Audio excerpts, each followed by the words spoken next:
விசுவாசின் ஊக்கமான ஜெபம் அம்மை பேதுருவை வெளியே கொண்டு வந்தது போல எல்லா கட்டுகளும் உடைத்து எல்லா பலவீனங்களை மாற்றி நம்முடைய மகனை புது பலனால் பலப்படுத்தி ஒரு புதிய வருஷத்தில் மகிமையான ஊழியத்தை செய்வதற்கு இந்த தேசத்தை ஆதாயப்படுத்திக் கொள்வதற்கு தேவன் என்ன அதிகாரத்தின் வல்லமை கொடுக்கும்படியாய் நாங்கள் இயேசுவே நம்மை சபையாராய் ஊக்கமாய் ஜெபிக்கிறோம். ஆண்டவர் ஆவியானவர் பலப்படுத்துவீராக. நாமத்தை மகிமைப்படுத்துங்கப்பா, நாமத்தை மகிமைப்படுத்துங்கப்பா, நாமத்தை மகிமைப்படுத்துங்க. எங்களுக்கு அல்ல கர்த்தாவே, நாமம் ஒன்றே இந்த இடத்தில் மகிமைப்படும்படியாய், எங்களுக்குள்ளே கர்த்தருடைய நாமம் ஒன்றே மகிமைப்படும்படியாய் என் தேவனங்களை விடுவிக்கும்படியாய் ஸ்தோத்திரம் ஆண்டவரே. அந்த சங்கீதம் 91:14 சொல்லுகிறது, அவன் என் மேல் வாஞ்சை இருக்கிறபடியால் நான் அவனை விடுவிப்பேன், என் நாமத்தை அறிந்திருக்கிறபடியால் உயர்ந்த அடைக்கலத்தில் வைப்பேன் சொன்ன கர்த்தர் இன்றைக்கு அடைக்கலத்தில் வைக்கும்படியாய் ஸ்தோத்திரம். கேட்கப்பட்ட வார்த்தைகளுக்காய் ஸ்தோத்திரம். கர்த்தருடைய ஆவியானவர் பேசுவீராக, பரலோக தேவன் ஆசீர்வதிப்பீராக. நம்முடைய நாமத்தை கர்த்தர் மகிமைப்படுத்தும். வல்ல ஜனங்கள் எல்லாம் ஒரு ஆசீர்வதியும். ஒழுங்களை கர்த்தர் அதிகமாய் ஆசீர்வதிக்க கர்த்தர் உதவி செய்யும். தடைகள் எல்லாம் மாற்றும் பெரிய காரியங்களை கர்த்தர் செய்யும். இயேசுவின் நாமத்தை ஜெபிக்கிறோம். எங்கள் ஜெபத்தை கேள நல்ல பிதாவே, ஆமென். அல்லேலூயா. எல்லாரும் உட்காருங்க. மார்க் எழுதின சுவிசேஷம்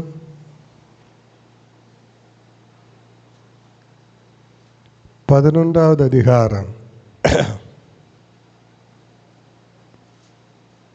25வது வசனம், பக்கம் 66.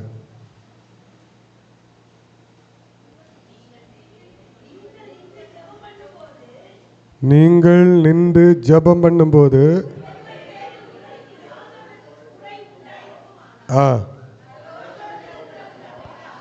ஒருவன் பேரில் உங்களுக்கு யாதொரு குறை உண்டாயிருக்குமானால்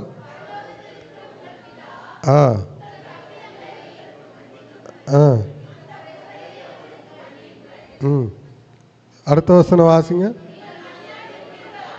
நீங்கள் மன்னியாதிருப்பீர்களானால் பரலோகத்தில் இருக்கிற உங்கள் பிதாவும். சரி, இந்த வசனத்தை நம்ம அடிக்கடி வாசிச்சிருக்கிற ஒரு வசனம்.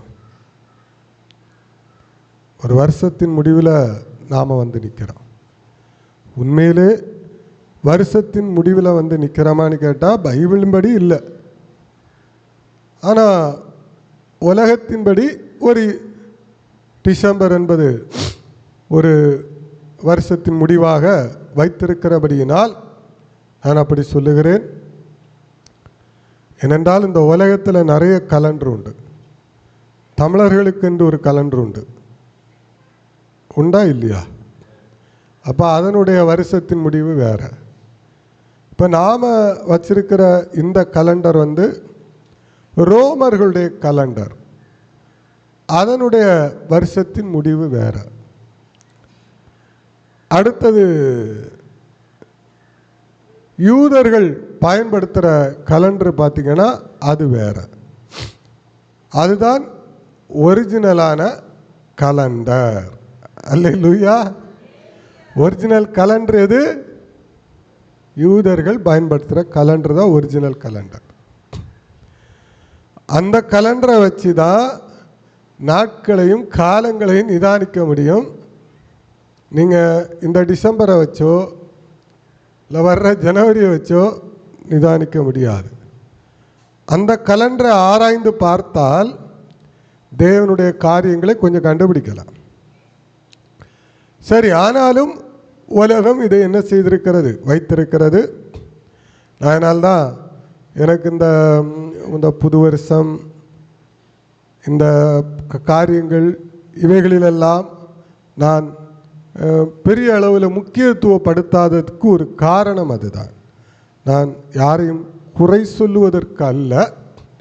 ஏனென்றால் நமக்கு ஒரு கலண்டர் இருக்கிறது. உலகத்துக்கென்று ரோமர்களால் கொடுக்கப்பட்ட ஒரு கலண்டர் இருக்குது, யூதர்களுக்கு ஒரு கலண்டர் இருக்குது, இன்னும் இஸ்லாமியர்களுக்கு ஒரு கலண்டர் உண்டு, தெலுங்குக்காரர்களுக்கு ஒரு கலண்டர் உண்டு, மலையாளிக்கு ஒரு கலண்டர் உண்டுன்னு நினைக்கிறேன். அப்படி தானே? ஒவ்வொருத்தரும் ஏன்னா ஒவ்வொரு கலண்டர் வச்சுருக்கிறாங்க.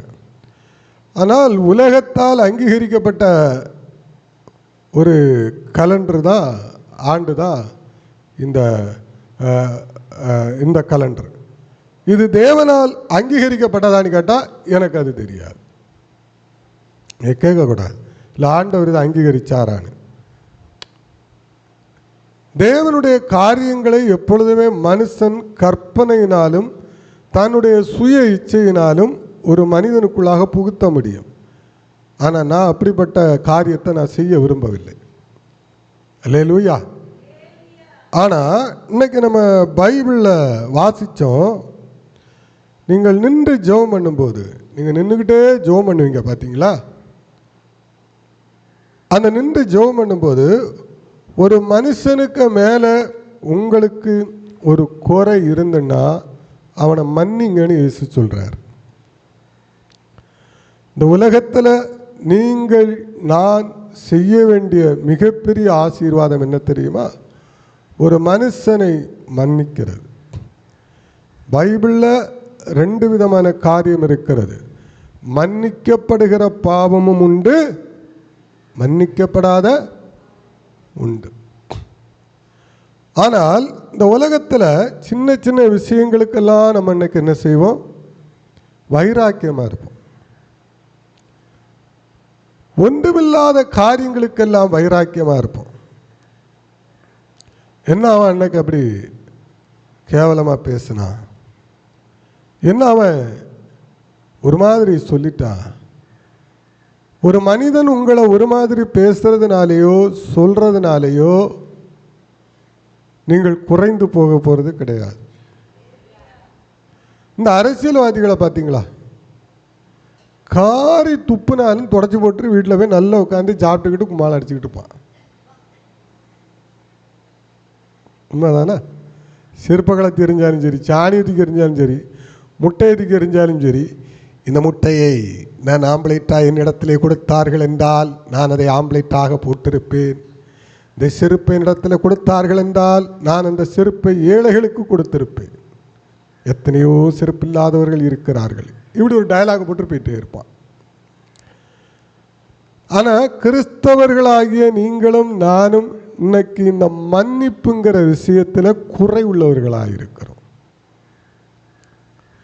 ஏசப்பாவே சொல்றாங்க, நீ ஒருத்தனை மன்னிச்சாதான் நான் உன்னை மன்னிப்பேன். ஒரு மனுஷனை விட்டு ஒரு மனிதன் ஒதுங்கி போகிறது வேற, ஒதுங்கி போகிற அனுபவம் வேற. ஆனால் பைபிள் சொல்லுகிறது, கூடுமானால் என்ன செய்யுங்க? சந்தோஷமா ஒருமித்து இருங்க, சமாதானமா இருங்க. கூடுமானால் சில மனிதனோடு உங்களால சந்தோஷமா இருக்க முடியாது, சில நண்பர்களோடு உங்களால சந்தோஷமா இருக்க முடியாது, சில சொந்தக்காரர்களால உங்களால சந்தோஷமா இருக்க முடியாது. நீங்க ஒதுங்கி போகலாமே தவிர,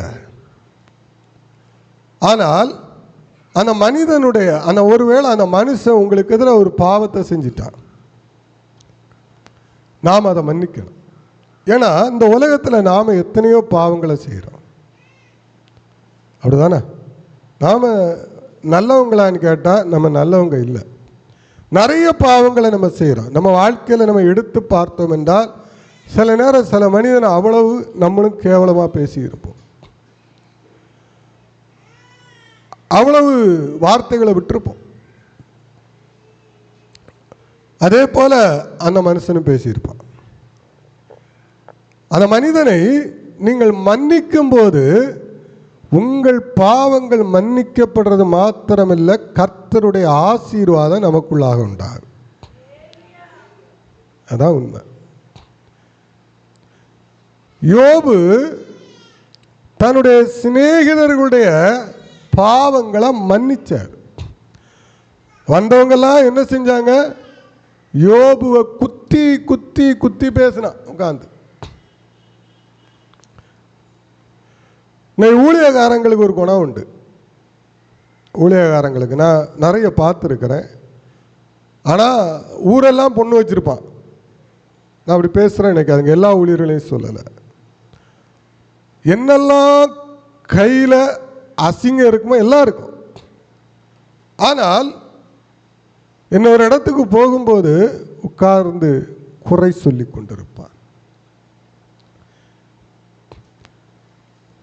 யோபுடைய வாழ்க்கையில் நடந்தது அதுதான். யோபு பாருங்க, யோபுவை மாதிரி ஒரு நீதிமான நீங்க பார்க்கவே முடியாது. யோபு நீங்க குற்றம் சுமத்தவே முடியாது. ஆனாலும் நம்ம பிரசங்கம் பண்ணுவதற்காக சில வார்த்தைகளை நம்ம எடுக்கிறோம். ஆனால் என்ன பொறுத்த வரைக்கும் யோபுனுடைய காலை கழுவி குடிச்சா கூட நம்மகிட்ட இருக்கிற அசுத்தம் போகாது. அந்த அளவுக்கு அவர் வாழ்ந்த காலம் எப்படிப்பட்ட காலம் தெரியுமா? எத்தனை கல்யாணமும் பண்ணக்கூடிய காலம், எப்படி வேண்டுமென்றாலும் வாழக்கூடிய காலம், தேவனுடைய அனுமதியோடு. அன்னைக்கெல்லாம் எத்தனை கல்யாணமும் பண்ணியிருக்கலாம் யோபு வாழ்ந்த காலத்தில். அப்படி வாழலை. ஒரு நீதிமானாய் வாழ்கிறார். பைபிளில் இயேசு கிறிஸ்துவால் சொல்லப்பட்ட புதிய ஏற்பாட்டில் சொல்லப்பட்ட உபதேசம் பழைய ஏற்பாட்டு காலத்தில் யார்கிட்ட இருந்து நீங்கள் அதிகமாக பார்த்தீங்கன்னா யோபுகிட்ட இருந்தது. இயேசு கிறிஸ்துனுடைய உபதேசத்தை நீங்கள் அதிகமாக யோபுவிடத்தில் போய் பார்க்கலாம். எல்லா குணாதிசயம் இருந்தது. அவர் அவ்வளோ பெரிய ஒரு வசதி படைத்த மனிதனாக இருந்தாலும் அவர் தன்னை தாழ்த்தி கர்த்தருக்கு முன்பாக ஒரு நீதிமானாக இருந்தார். அவர் வீட்டுக்கு யார் போனாலும், எந்த ஏழைகள் போனாலும் அவங்கள நல்ல உபசரித்து சாப்பாடு கொடுத்து, வஸ்திரம் இல்லைன்னா வஸ்திரம் கொடுத்து, அந்த அளவுக்கு நடத்துகிற ஒரு மனிதன். அவர் சொல்லுகிறார், ஒரு பெண்ணை கூட நான் இச்சையோடு பார்த்ததில்லை.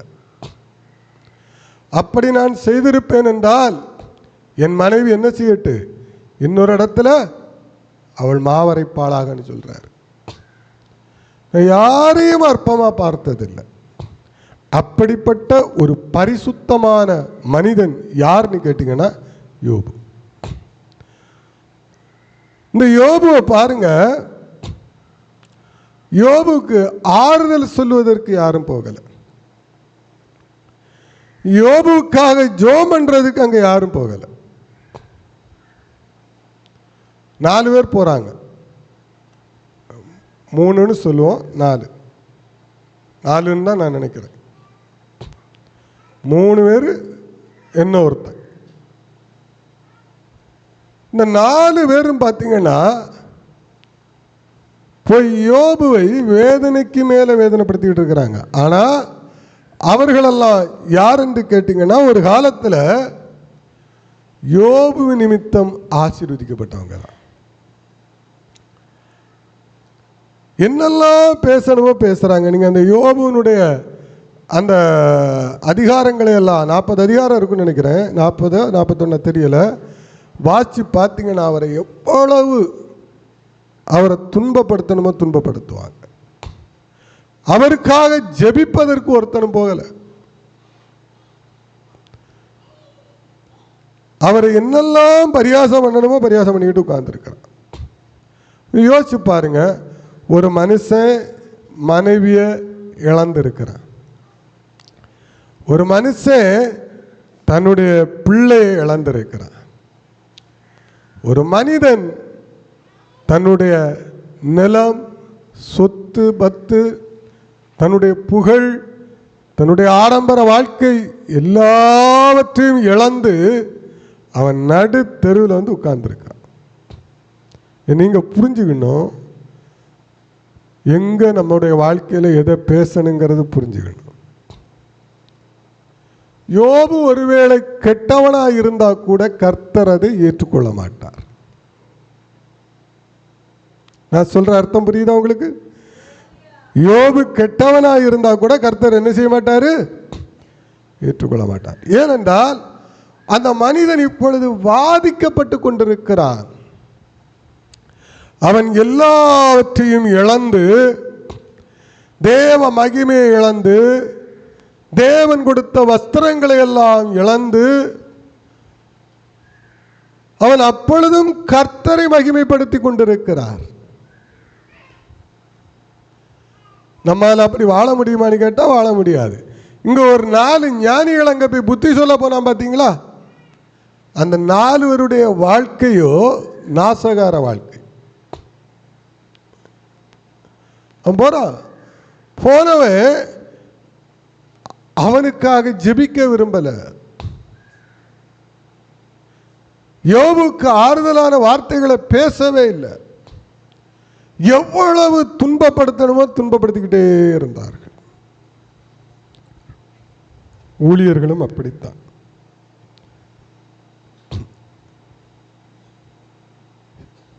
இல்லை, சில இடங்களில் பார்த்தீங்கன்னா விசுவாசிகள் அடிபட்டு கிடப்பாங்க, ஒன்றுமில்லாமல் கிடப்பாங்க. போதகர்களுக்கு ஒரு சந்தோஷம் உண்டாகும்.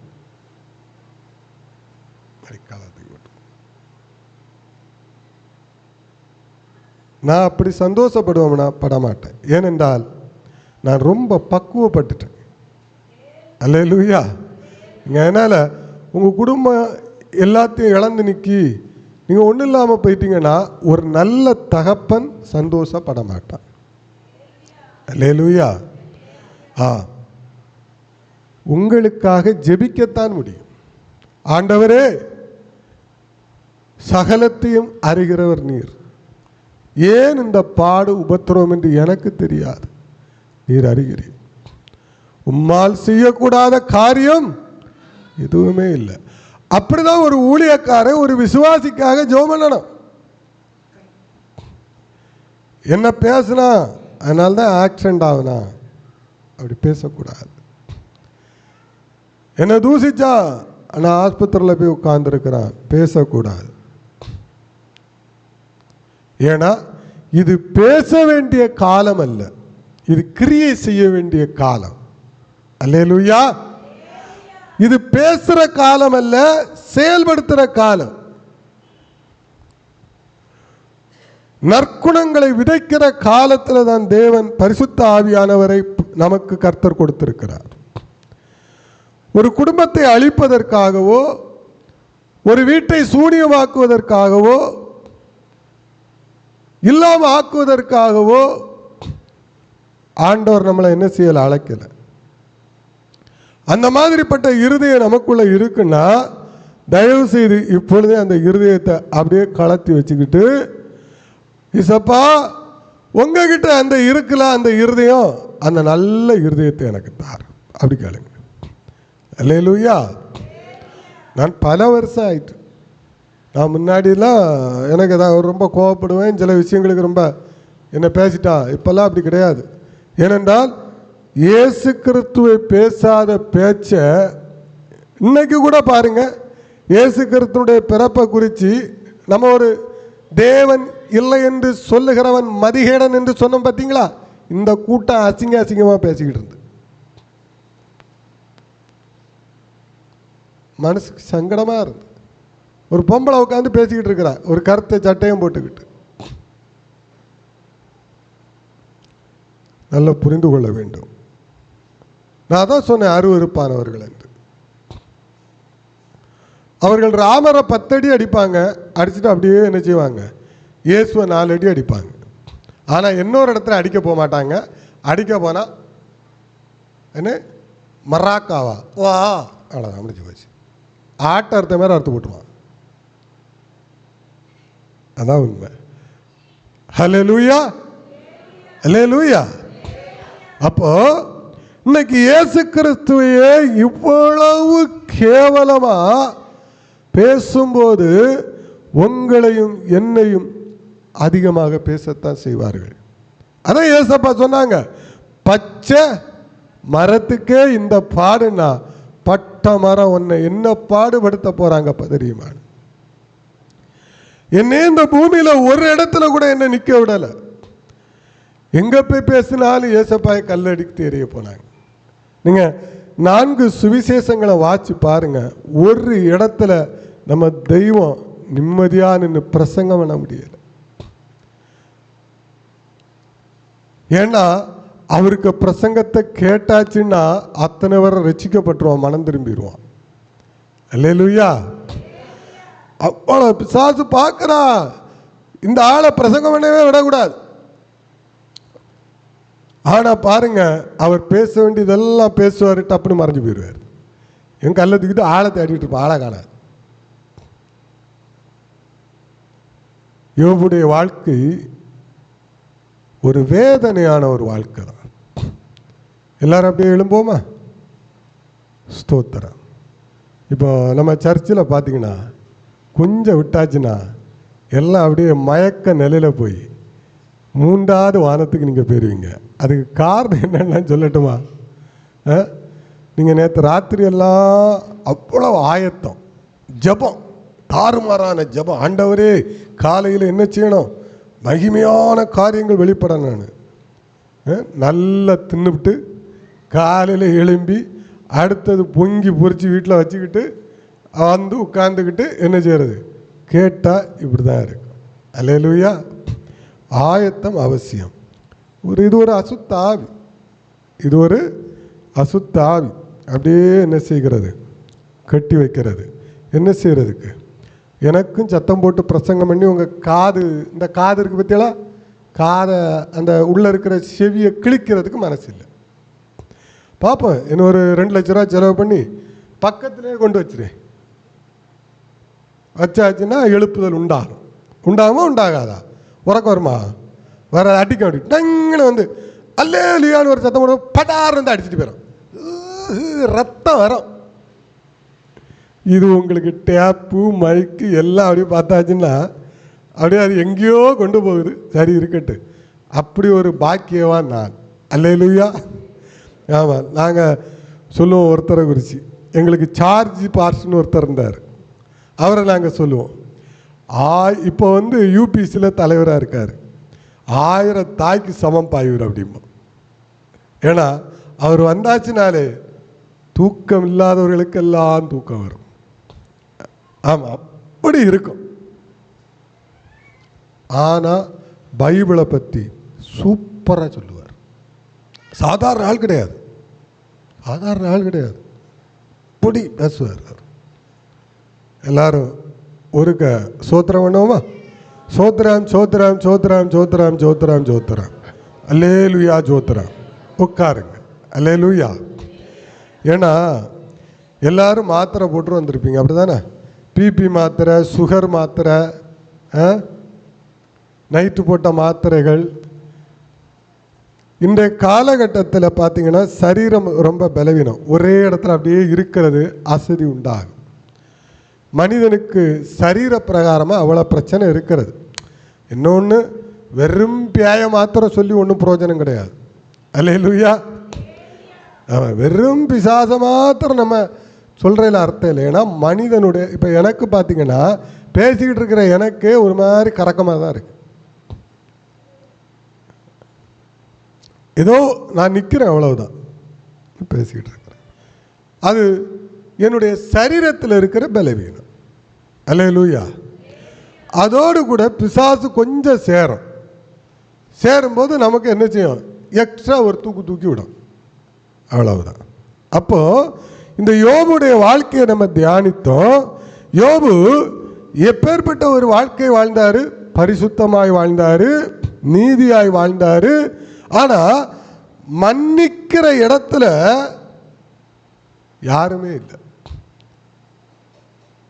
நான் தான் சொல்றேன்ல, ஒரு மனிதன் இன்னைக்கு வேதனைப்பட்டுக்கிட்டு இருக்கிறாங்கன்னா சந்தோஷப்படாது. பைபிள் சொல்லுகிறது, ஆண்டவர் சொல்றாரு, உன் சத்துரு விழுந்து கிடக்கிறாமனா மகிழ்ச்சி அடையாது. உன் சத்துரு விழுந்து கிடக்கிறாமனா அவனுக்கு தண்ணி கொடு. உன் சத்துரு உன் வீடு தேடி வந்துட்டா அவனை அலட்சியப்படுத்தாத. தேவன் உங்களை ஆசீர்வதிச்சிருக்கிறார் நினைச்சுக்கிடுங்க. அல்லேலூயா.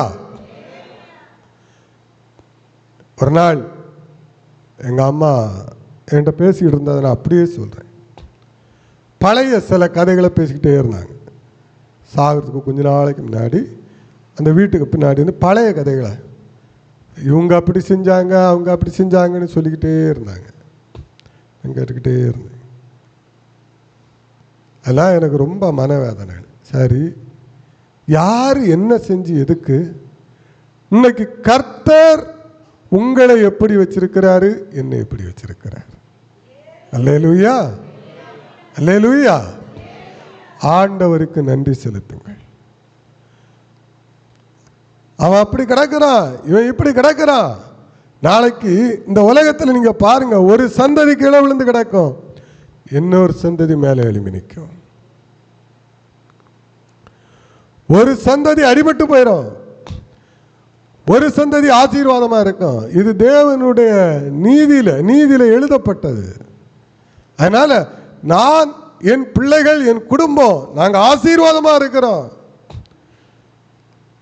அந்த குடும்பம், எங்களை எதிர்த்த குடும்பம் எனக்கு நாசமா போயிட்டுன்னு சொல்லி சந்தோஷப்பட்டுறாதுங்க. நாளைக்கு நம்ம குடும்பத்தில் வராது, இல்ல அடுத்த தலைமுறையில் வராதுங்கிறது எந்த நிச்சயமும் கிடையாது. அதான் ஆண்டவர் சொல்றாரு, பரிசுத்த ஆவியானவர் சபைக்கு சொல்றாரு, உன் சத்துரு கீழே விழுந்து கிடக்கும் போது சந்தோஷப்படாத, மனமகிழ்ச்சி அடையாத, உன்னை நிறுத்தி வச்சிருக்கிறாரே நீ சந்தோஷப்படு. ஏன்னா அவனை விட ஒரு காலத்தில் நீ பாவியாய் இருந்த மனிதன், அவனை விட நீ துஷ்டனாய் இருந்தவன். நீ எத்தனை அநியாயம் பண்ணி இருக்கிறா, நீ எத்தனை குடும்பங்களை கெடுத்திருப்பா, நீ எத்தனை பேருக்கு பில்லி சூனியம் பண்ணி இருப்பா, நீ எத்தனை பேரை அவதூறாய் பேசி இருப்பா, நீ எத்தனை பேருடைய வாழ்க்கை இல்லாத பொல்லாத காரியங்களை எல்லாம் பேசி இருப்போம். உண்மை அல்ல, பேசுவதெல்லாம் பொய்கள், பேசுவதெல்லாம் பொய்.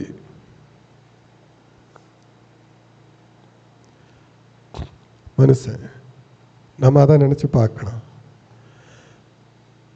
ஆண்டவர் உனக்கு இரக்கம் பாராட்டி இருக்கிறார், அவ்வளவுதான். நான் உண்மையிலே அப்படிதாங்க நினைச்சு பார்த்துட்டு இன்னைக்கு அமைதியா உட்கார்ந்துருக்கிறேன். நான் என்னைக்குமே பார்த்தீங்களா, என்ன ஒரு நான் ரெவரண்டு, நான் ஒரு பெரிய போதகரு, நான் ஒரு பெரிய சூப்பன ஸ்டாரு, நான் எங்காவது ஏதாவது ஒரு இடத்துல காட்டி இருக்கிறானா? பார்த்துருக்க மாட்டேன்.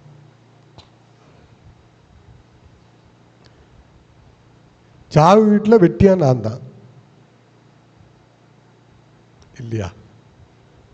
மனசாட்சி படி சொல்லுங்களா, வெட்டியா நான் தானே? இல்லையா?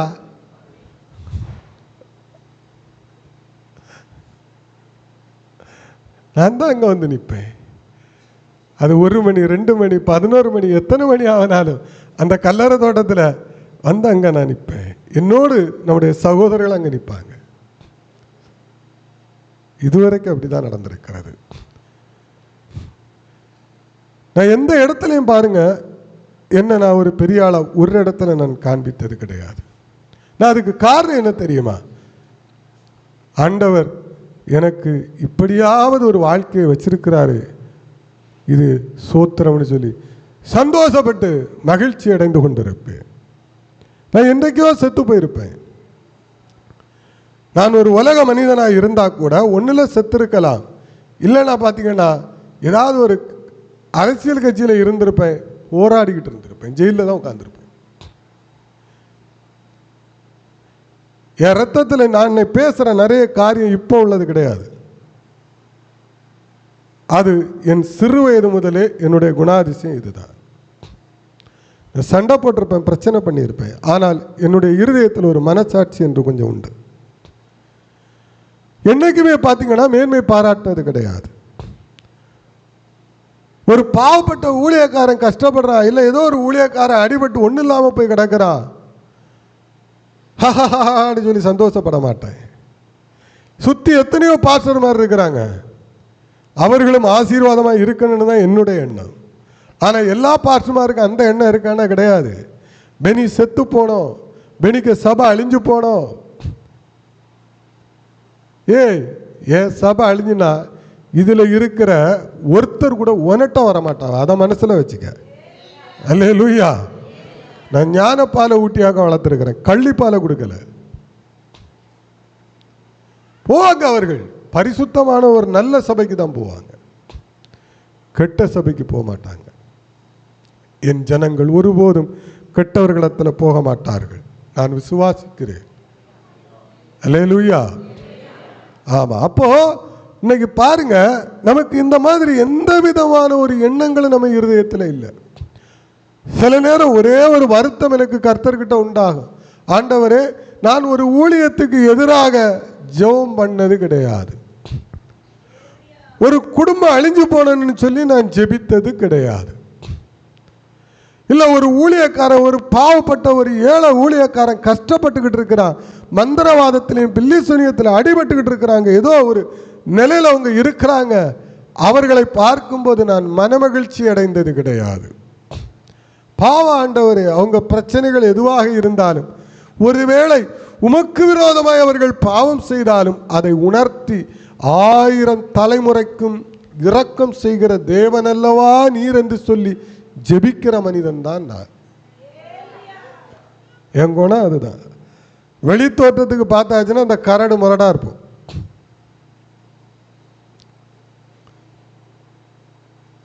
சிலவெல்லாம் பார்த்தீங்கன்னா சொல்லுவாங்க ஊம குசுமைன்னு சொல்லுவாங்க, கேள்விப்பட்டிருக்கீங்களா? நிறைய உண்டு. இந்த பள்ளிக்கூடத்தில் இருக்கும், கும்முன்னு இருக்கும். நான் அந்த ஊம குசுமைலாம் பிடிச்சி வச்சு குத்துன்னு குத்தி போடுவேன், நல்லா அடிச்சு போடுவேன். பள்ளிக்கூடத்துலலாம் நான் படிக்கும்போது என் பக்கத்தில் யாருமே இருக்க மாட்டான்.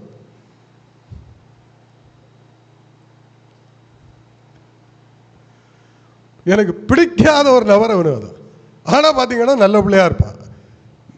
நாம என்ன செய்வோம்? அடி அவன் என்ன ஊம குசும்ப செய்து நமக்கு இவ்வளோ கோபத்தை உருவாக்குனான்னு தெரியாது. நம்ம என்ன செய்வோம்? ஆமாம், ஹெட் மாஸ்டர் ரூமில் கொண்டு இப்படி கொண்டு விட்டுருக்கோம். நான் 2ஆவதும் போய் அடிப்பேன். நான் அப்படிப்பட்டவனாக. எனக்கு ஒரு குணம் உண்டு. ஹெட் மாஸ்டர் ரூமில் போய் இப்படி இது பண்ண உடனே 10 அடி தந்த உடனே நான் இல்லை கிடையாது, அடுத்தது அடி உண்டு. அடுத்த அடி எப்போனா பள்ளிக்கூடம் முடிஞ்சு போவோம் தெரியுமா? அடுத்த ஷிஃப்ட்டு அடித்தாங்கன்னா அந்த ஓடைகள்லாம் இருக்குது, அதுக்குள்ளே தூக்கி முக்கி போட்டுருவேன். சட்டையை நான் துண்டு துண்டாக கிழிச்சு போடுவேன். அதில் தான் ஒருத்தன் எங்கள் அப்பாட்ட அதே சட்டையோடு போனான். என்ன எங்கள் அப்பா நாராக கிழிச்சார். இன்னைக்கு ஞாபகம் இருக்கு. அவனுக்கு ஒரு சட்டெல்லாம் எடுத்து கொடுத்தாரு, மறக்காது. அந்த மனுஷன் இன்னைக்கு உயிரோட கூட இல்லை. ஏன்னா அவன் செஞ்ச வேலை அப்படி. வெளுத்து வாங்கிட்டேன். வாங்கி இந்த நல ஆஸ்பத்திரிக்கு முன்னாடி ஒரு ஓடை உண்டு. கோவம் தீராமல் அதுக்கிட்ட வந்தோடனே அந்த ஓடைக்குள்ளே பிடிச்சி தூக்கி தலைகளை தூக்கி ஒத்த அடி. சும்மா போயிட்டு தான் இருந்தோம். ஏன்னா இவன் பேசுனது எனக்கு டக்குன்னு நினைவுக்கு வந்துட்டு சொல்லிட்டு நேராக பிடிச்சி அடி. 6ஆம் கிளாஸ் படிக்கும்போது 10ஆம் கிளாஸ் பயமாற்ற போய் கேட்பேன், அடிச்சு பார்ப்போமா இல்லைன்னு. உண்மையா அவனை சொல்லுவானே, போய் செத்து போயிடாதானு. இல்லை வா, சட்டையெல்லாம் கலத்துக்கிட்டு நிற்பேன், பாம்பத்து விடுவான்.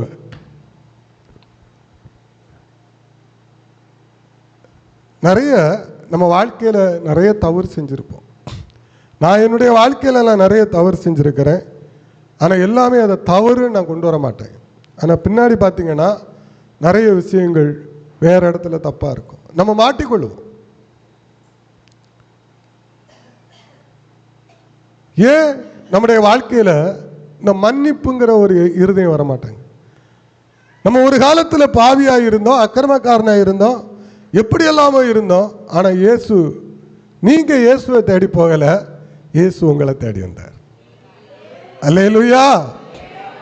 நான் மரண படுக்கையில் இருக்கும்போது அந்த இயேசு என்னை தேடி வந்தார். எல்லாம் முடிந்து விட்டது, இனி இந்த வாழ்க்கை இல்லை, இந்த பூமியில் எதுவுமே இல்லை. ஆனால் ஒரு நினைவு மாத்திரம் இருக்கிறது, செத்து பெறுவோமோ செத்து பெறுவோமோன்னு பயம். எல்லாம் முடிஞ்சு ஆனால் ஒரு பயம், செத்து பெறுவோமோ செத்து பெறுவோமோன்னு. அவர் தேடி வருகிறார். நீங்க இயேசுவை தேடி போறீங்க, நீங்க சொல்றீங்களா? நீங்க தேடலை. நல்லா புரிஞ்சுடுங்க. நான் உங்களுக்கு ஒரு ரகசியத்தை சொல்லி கொடுக்கிறேன். அவர் உங்களை தொட்டபடியினால் நீங்கள் அவரை தேடினீர்கள். அல்லேலூயா. ஆமா, அவர் உள்ள வந்ததுனாலதான் நீங்க அவரை கூப்பிட்டீங்க. ஏசப்பா அப்படின்னு சொல்லி கூப்பிட்டதுக்கு காரணம் என்ன தெரியுமா? அவர் உங்களுக்குள்ள வந்துட்டார். அதுக்கு முன்னாடி அவர் உங்களுக்குள்ள வரல. அதனால நீங்க ஏசப்பாவை தேடல. என்னுடைய அழைப்பு என்ன தெரியுமா? என்ன ஆண்டவர் அழைச்சது. நான் ஒரு சபையில் போய் ரட்சிக்கப்படலை, நான் ஒரு சுவிசேஷ கூட்டத்தில் போய் ரட்சிக்கப்படலை, ஒரு கன்வென்ஷனில் போய் இல்லை ஏதோ ஒரு இடத்துல போய் நான் ரட்சிக்கப்படவில்லை. கர்த்தர் என்னை அழைத்து நேரடியாக தரிசனம் தந்து, எனக்கு அதெல்லாம் தெரியாது அந்த காலத்தில் பைபிள்னா என்னன்னு தெரியாத காலத்திலே தூதர்களை பார்க்குறேன், என்னெல்லாமோ என்னை சுற்றி நடக்கிறது மாதிரி பார்க்கிறேன், பிசாசை பார்க்கிறேன், தேவ மகிமையை பார்க்கிறேன், வெளிச்சத்தை பார்க்கிறேன். என்னை சுற்றிலும் ஒரு அமானுஷ்யம்னு சொல்லுவாங்க உலகத்தான், ஏதோ ஒன்று நடந்து கொண்டே இருக்கிறது நான் பார்க்கிறேன். அதனால்தான் இயேசுவே என்று கூப்பிட்டேன். இயேசுவே நீர் யார்? என் பாவங்களை எல்லாம் மன்னிக்கிற தெய்வமே, உம்மிடத்தில் வந்தாதானே பரலோக ராஜ்யம் என்று ஒன்று உண்டு, இல்லை என்றால் மனிதன் நரகத்துக்கு அல்லவா போவான். எனக்கு அப்போ அந்த மண்டைக்குள்ள அடித்தது பூரா பார்த்தீங்கன்னா பரலோக ராஜ்யம், பரலோக ராஜ்யம். நான் என்னால்தான் என் உடம்பெல்லாம் சரியாக நான் என்ன செய்யலை, கவனிக்காம சீக்கிரம் செத்து போயிடுறோம். ஆண்டவருக்காக வாழ்ந்து இந்த ஊருக்கு வரக்கூடாது, எங்கேயாவது இருந்து செத்து போயிடணும் அப்படின்னு தான் நான் இந்த ஊரை விட்டே நான் போனேன். இன்னைக்கு சொல்கிறேன் ரகசியத்தை. என் சரீரத்தை நானே கெடுத்து கொண்டேன். என்னை பியாயே அடிக்கலை, நோயே அடிக்கலை. அல்லேலூயா, ஸ்தோத்திரம். நானே என்னை கெடுத்து கொண்டேன். என்ன இந்த சரீரம் இருந்து எனத்துக்கு எல்லாம் ஒரு பிரயோஜனம் அல்ல. நாம் இயேசுக்காக வாழ வேண்டும். அப்படியே இருந்து இருந்து இருந்து இருந்து ஆனால் தேவனுடைய சித்தம் வேற. உண்மையாக சொல்கிறேன், ஒரு நாள் அப்போ நடந்து போகிறேன். அந்த நேரத்தில் தூரங்காடு நம்ம அந்த டேனி அதுக்கிட்ட போகும்போது உண்மை சம்பவத்தை நான் சொல்கிறேன். இந்த ஊழியத்துக்கு வந்த புதுசு காலங்களில் அப்படியே இருக்கிறேன். திடீர்னு எனக்கு ஒரு எண்ணம் வருகிறது. 2 கிட்னி இருக்குல்ல, எத்தனையோ கிட்னி இல்லாதவன் இருக்கிறான். ஒரு கிட்னி ஏதாவது ஒரு ஏழைக்கு கொடுக்கணும். ஒரு ஆஸ்பத்திரியில் போய் சொல்லிக்கிட்டு நட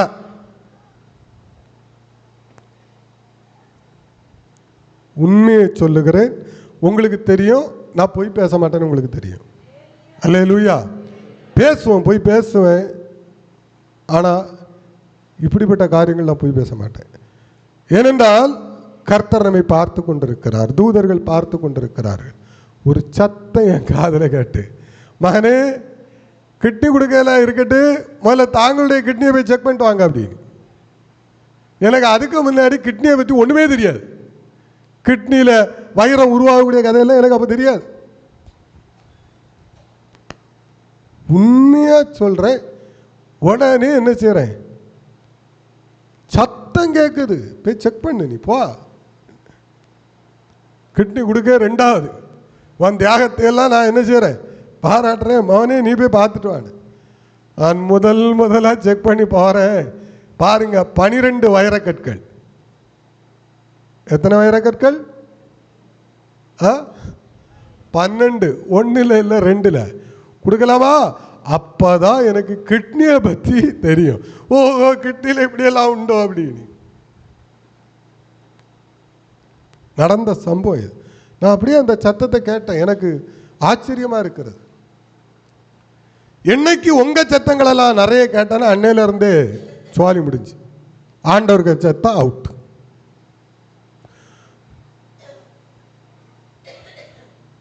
முன்னாடி அவருடைய சத்தத்தை அடிக்கடி கேட்பேன். அந்த நடத்துதல் அப்படி இருக்கும். இங்க போ, இங்க வா, இதை செய், இப்படி பண்ணு. அது பார்த்தீங்கன்னா ஒரு மனிதன் அப்படியே பேசி கொண்டு போன மாதிரி இருக்கும். எத்தனையோ சம்பவங்கள் உண்டு.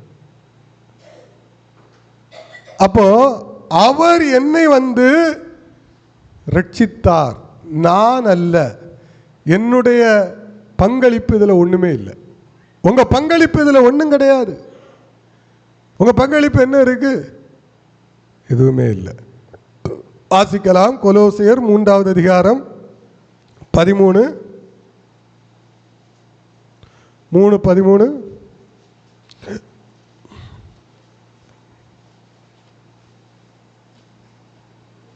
பக்கம் 277. ஆ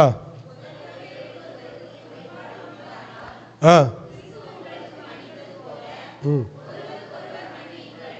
என்ன சொல்லப்பட்டிருக்கு? ஒருவரை ஒருவர் தாங்குங்க. எப்படி தாங்கணும்? ஒருவரை ஒருவர் காசு கொடுக்கண்டா, நீங்க வேற எந்த உதவியும் செய்ய வேண்டாம்.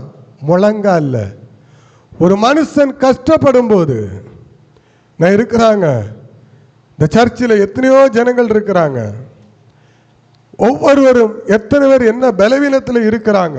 ஆண்டவரே, இந்த சபைக்கு வருகிற ஜனங்கள் வியாதிப்பட்டு இருக்கிறார்கள், பலவீனப்பட்டு இருக்கிறார்கள்,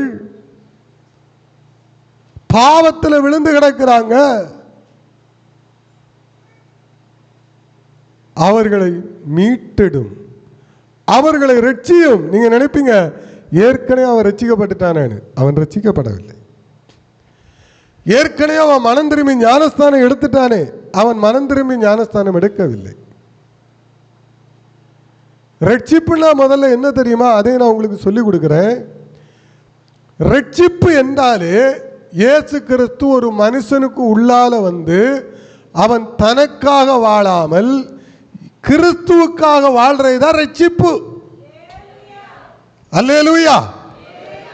நமக்கு இன்னைக்கு இதெல்லாம் வந்து புரிகிறதே கிடையாது, தெரிகிறதே கிடையாது. ஏன்னா நம்ம ரட்சிப்பு இன்னைக்கு இப்படிப்பட்ட ரட்சிப்பு இல்லை. ஆண்டவர் என்ன ஆசீர்வதிப்பார். இப்போ அப்படியெல்லாம் பார்த்தாச்சுன்னா நான் எவ்வளோ சங்கடப்படணும். நான் சில நேரத்தில் எனக்கு ஒரு ஆண்டவர்கிட்ட கேட்பேன், தேவனே, நான் அவ்வளோ பெரிய கொடூரமான பாவியா? நான் இந்த ஊழியத்தில் வந்து எத்தனை குடும்பத்தை கெடுத்தேன் நீங்களே சொல்லுங்க. சில நேரம் கேட்பேன், கேட்கக்கூடாது, மன வேதனையில் கேட்பேன். என்ன ஒருத்தன் பார்க்குறாவனே எப்படி பார்ப்பான்? எனக்கு அங்கே தான் போகும். உடனே ஒரு ஊழியக்காரன் என்ன எப்படி பேசுவான்? ஆண்டவரே, அவன் பாவம் செஞ்சால் அடிபட்டு கிடக்கிறான், அவன் ஒழுங்கா ஊழியம் செய்யலை அடிபட்டு கிடக்கிறான் பாத்தியா? இல்லை என்னோட சேரலை அதனால் அழிஞ்சு போய் கிடக்கிறான். ஒருவேளை என் கூட சேர்ந்துருந்தாவனா இவன் என்ன செஞ்சிருப்பான்? இப்போ பார்த்தீங்கன்னா எனக்கு இருக்கிற வியாதியெல்லாம் அப்படியே ஒரு செகண்டில் மாறி போயிடும்.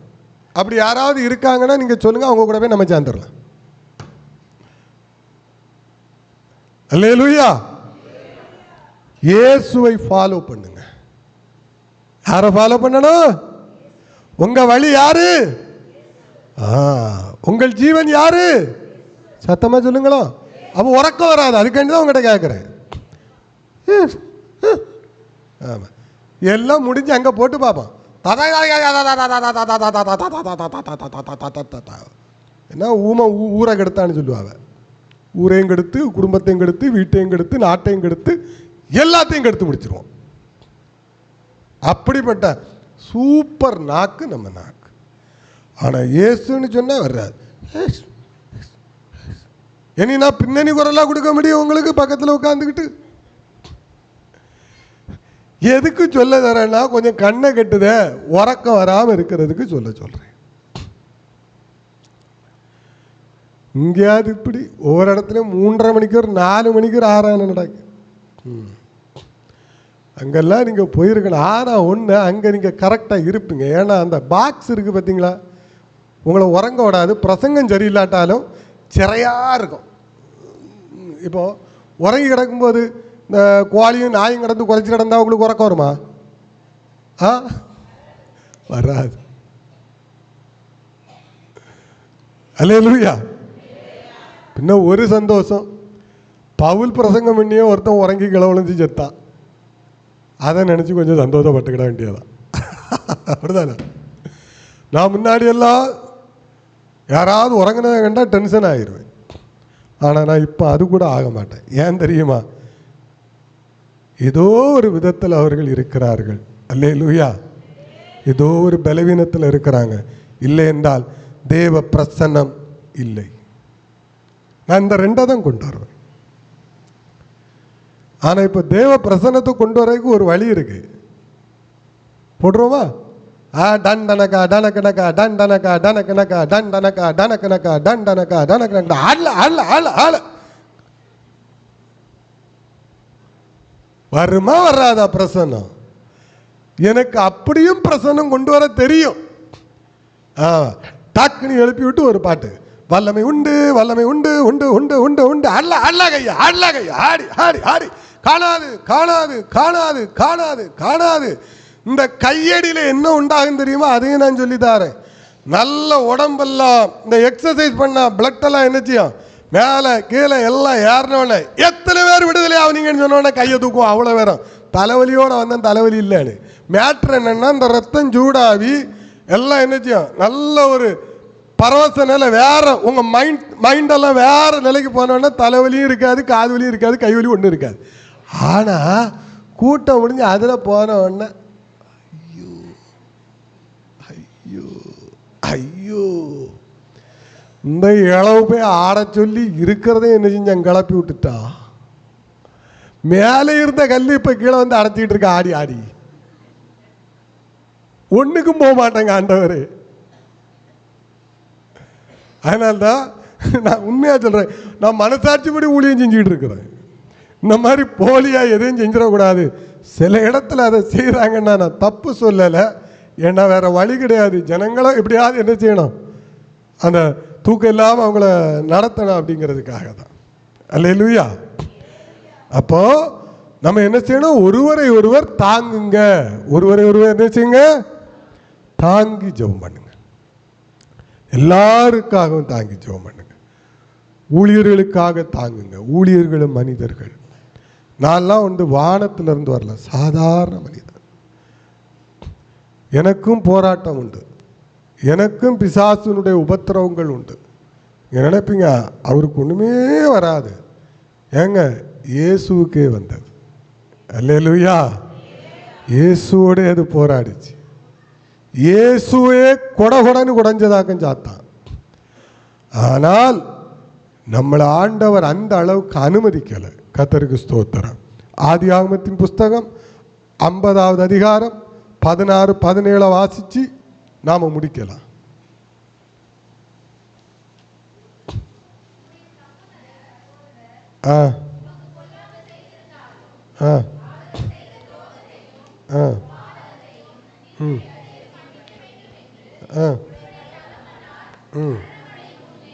நல்லா புரிஞ்சுடுங்க. சகோதரர் செய்த துரோகத்தை மன்னிக்கிறார். முடியுமா? நம்மனா என்ன செய்வோம்? 11 சகோதரர்களும் சேர்ந்து கொலை செய்ய திட்டம் போடுறாங்க. முதல்ல. ரெண்டாவது அந்த திட்டம் மாறி ஒரு குழிக்குள்ள தூக்கி போடுறாங்க. யோசேப்புக்கு அப்ப 17 வயசு. யோசிச்சு பாருங்க. கதறி இருப்பார். என்ன ஒண்ணு செஞ்சிடாதுங்க. அப்புறம் என்ன செய்யறாங்கன்னா, வியாபாரிகள் அங்கிருந்து வரும்போது அடிமையாக வித்துறாங்க. குழியில போட்டு இன்னொருத்தனுக்கு வியாபாரம் பண்ணியாச்சு. பாருங்க, 17 வயசு ஒரு வாலிபன், அப்படிதானே? அது வந்து ரொம்ப ரத்தம் சூடாகிற ஒரு காலம், மறக்கவே செய்யாது. காலம் வருகிறது. எந்த தப்பும் செய்யாம பரிசுத்தமாய் வாழ்ந்ததற்கு, நீதியாய் வாழ்ந்ததற்கு கொடுக்கப்பட்ட தண்டனை குழியில போட்டது. அடுத்த தண்டனை சிறைச்சாலை. தன்னுடைய எஜமானுக்கு உண்மையாய் இருந்ததுனால சிறைச்சாலை. நான் ஒரு முறை இங்க ஊருக்குள்ள ஏதாவது இங்க பிரச்சனை சண்டையில் நடக்கும், கேரளாவுக்கு போயிடும். கேரளாவுக்கு வேலைக்கு போயிருந்தேன். நடந்த சம்பவத்தை நான் அப்படியே சொல்றேன். என் வாழ்க்கையில் ஒரு சம்பவம் நடந்தது. நான் அங்கே போன உடனே பார்த்தீங்கன்னா, எங்கள் அண்ணன் ஒருத்தர் கூட்டிகிட்டு போனார். சகாயம் இப்பவும் இருக்கிறார், ரொம்ப நம்மகிட்ட பாசமாக இருப்பார்.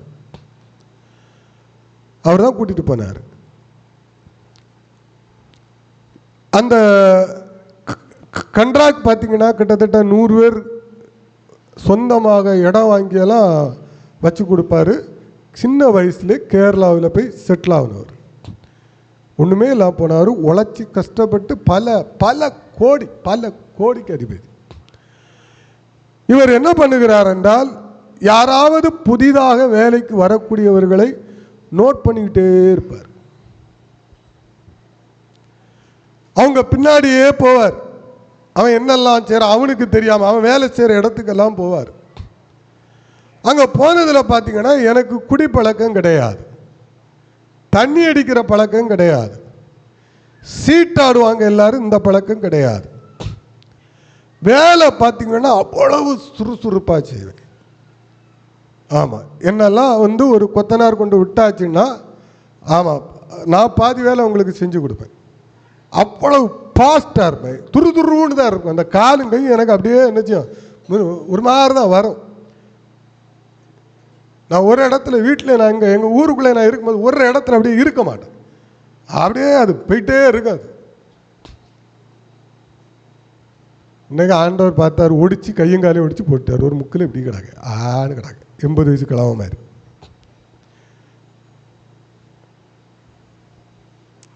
உண்மையாக நடந்ததை நான் அப்படியே சொல்கிறேன். ஒரு கட்டத்தில் பார்த்தீங்கன்னா அவர் வாராரு, ஒரு ஹீரோ ஹோண்டா பைக்கு என் கையில் கொடுக்குறாரு. பல வருஷம் அவர்கிட்ட மேனேஜரு எல்லாம் இருந்தவங்க எல்லாம் பார்க்குறாங்க, என்னடா இவன்கிட்ட கொண்டு கொடுக்குறாரு, இனி எல்லாத்துக்கும் நீதான் அதிகாரி, எனக்கு அடுத்து நீதான் அப்படின்னார். உண்மையாக சொல்கிறேன், எனக்கு அடுத்தது யாரு? நீதான். ஒருவேளை நான் இந்த பணியில் இல்லாமல் எனக்கு வாழ்க்கையில் இருந்திருந்தேன்னா, நான் அன்னைக்கு பார்த்தீங்கன்னா வேற ஒரு லைனில் போயிருப்பேன். கர்த்தரை பாருங்களோ, எனக்கு பயங்கர சந்தோஷம்.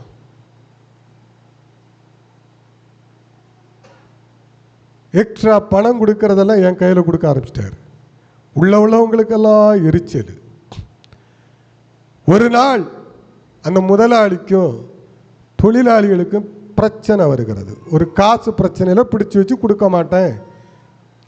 அது அவர் அப்படி செய்கிற ஆள் கிடையாது, ஆனால் நியாயமான காரியம். அவரை இரவு அடிக்கிறதுக்காக என்ன பண்ணுறாங்க, ஒரு 4 பேர் போகிறாங்க. எங்கள் அண்ணன் தலைமையில் தான் போகுது. ராத்திரி 9 மணிக்கு அவன் அப்பா அடித்து போடுவான், அடிப்பான், வெட்டுவான், என்ன வேணாலும் செய்வான். கேரளாவில் அவன் இருந்த பகுதியிலே அவனை கண்டா பயருவாங்க. 3 ஆட்டோ டிரைவரெல்லாம் புரட்டி எடுத்துட்டான் அவருக்கு. உடனே பக்கத்தில் இருக்கிற இன்னொருத்தன் சொல்கிறான், அந்த மேனேஜர் அங்கே ஏற்கனவே ஒரு பொறுப்பில் இருந்தான்ல, அவன் சொல்கிறான், தம்பி அவன் ஒரு மலையாளி, உடனே நீயும் கூட போ அப்படி. நானும் கூட போகிறேன். நான் போனதை அடிக்கிறதுக்கல்ல, அவருக்கு மேலே இவனை கையை வச்சிடக்கூடாது. காரணம் என்னென்னா, நான் சொன்னால் மாத்திரம்தான் இந்த ஆள் கேட்கும், வேற யார் சொன்னாலும் கேட்க மாட்டாங்க. இவங்க அங்கே போய் நிற்கிறாங்க, கம்பை எடுத்துட்டு இல்லை வெளியே வாழன்னு. அவர் ஜன்னலில் எப்படி இருக்கிறாரு, கிட்டு கிட்டு கிட்டு கிட்டுன்னு ஆடுறாரு. அவரை பார்த்தீங்கன்னா ஒரு அடி அடித்தா செத்து போயிடுவார். ஏன்னா உழைச்சி உழைச்சி உழைச்சி அந்த மனுஷன் இப்படி ஆயிட்டார். இப்படிதான் போவார், வேலை செஞ்சு வேலை செஞ்சு வேலை செஞ்சு உழைச்சி உழைச்சி உழைச்சி அந்த மனுஷன் அப்படி ஆயிட்டார். நான் போய் தடுக்கிறேன், அங்கே நின்றுக்கிட்டு, கல்லை தூக்கி எறியாத, அடிக்காத, நான் செய்தது அவ்வளவுதான். தடுக்கிறேன், தடுத்து கூட்டிட்டு வரேன். இவர் இதை வீட்டு ஜன்னலோரமாக பார்க்குறாரு. அடுத்த நாள் வந்தார், மோனே நீயும் என்ன தள்ளி களைய வந்தா அப்படிங்கிற மாதிரி ஏதோ சொன்னார். ஏன்னா அவர் ரொம்ப தமிழ் பேச மாட்டார். 10 வயசுலேயே கேரளாவுக்கு சாப்பாடு போடனால நடந்த சம்பவம். உடனே பஸ் ஏறி இங்கே வந்தான். அல்லேலூயா. ஏன் இதெல்லாம் சில விஷயங்களை ஏன் ஒரு ஆதாரமாக நான் சொல்கிறோம்னா, சில நேரங்களில் நமக்கு எதிராக நடக்கிற ஒரு காரியம் அது நமக்கு நன்மைக்கு எதுவான காரியமாக இருக்கும். ஏன்னா இந்த ஊழியத்தை செய்ய வேண்டும் என்பது தேவனுடைய தீர்மானம். ஆனா சாத்தானுடைய எண்ணம் எப்படி இருக்கு? இவனை இங்க விடக்கூடாது. ஏன்னா பிசாசுக்கு உங்க பிறப்பில இருந்து உங்க வளர்ப்பில இருந்து அவன் கண்டுபிடிச்சிருவான். நீங்க தேவ பிள்ளையா இல்லை நீங்கள் அது கூட தான் போய் நொறுங்க விடுவீங்களாங்கிறத அவன் கண்டுபிடிச்சிருவான். நீங்கள் நல்லா புரிஞ்சுக்கிடுங்க, எல்லாரையும் அவன் கண்டுபிடிச்சிருவான். நீங்கள் பிறந்து உங்கள் வளரும் போதே தேவ சித்தம் உங்களை கொண்டு என்ன கர்த்தர் செய்வாருங்கிறதெல்லாம் அவனுக்கு தெரியும். முழுசா தெரியாட்டாலும் ஓரளவுக்கு தெரியும். யோசேப்பு பாருங்க, தப்பு செய்யாம போய் சிறையில் உட்கார்ந்துருக்காரு. இதுக்கு மூல காரணம் யாரு? யாரு யாரு? சகோதரர்கள். சகோதரர்கள் 14 வருஷம் கிட்ட சிறை, 14 இல்ல 13 வருஷம் கிட்ட. எப்படி இருக்கு யோசிச்சு பாருங்க. 13 வருஷம்னு சொல்ல முடியுமான்னு எனக்கு தெரியல. காரணம், அந்த போத்திபாருடைய வீட்டில் எத்தனை ஆண்டுகள் அவர் இருந்திருப்பார்லாம் நமக்கு தெரியாது. சில விஷயங்கள் கொஞ்சம் குறைவாக இருக்கலாம், நம்ம அது போகண்டாம். தப்பே செய்யாம பரிசுத்தமாய் வாழ்ந்ததற்கு, நீதியாய் வாழ்ந்ததுக்கு ஒரு மனுஷனுக்கு கிடைச்ச தண்டனை என்னது? சிறைச்சாலை.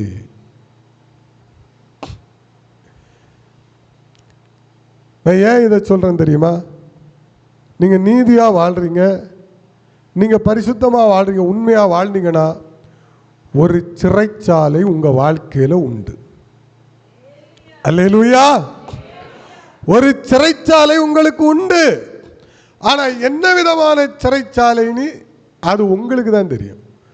உங்க வீட்டில் உங்க பிள்ளைகளை வைத்து கர்த்தர் ஒரு சிறைச்சாலையை கொடுக்கலாம், உன் மனைவியை வச்சு கொடுக்கலாம். நான் சொல்லுவது கர்த்தருக்காக வாழ்கிறவர்களுக்கு. அல்லேலூயா.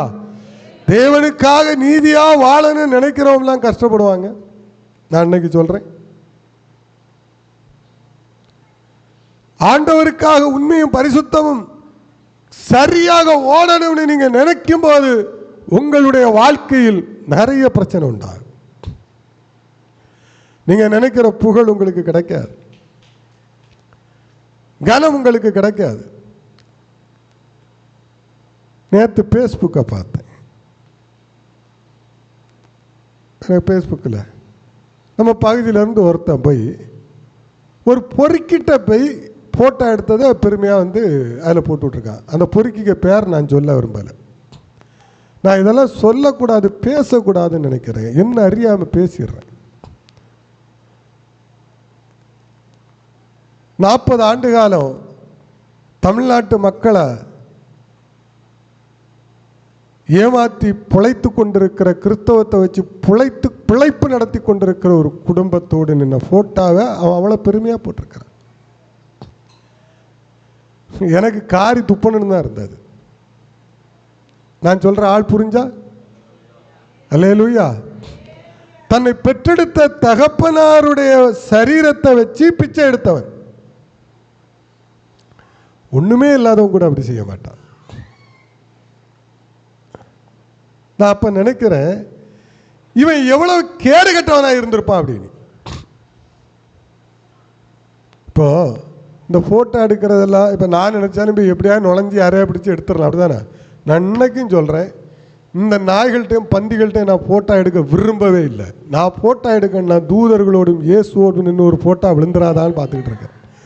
அல்லேலூயா.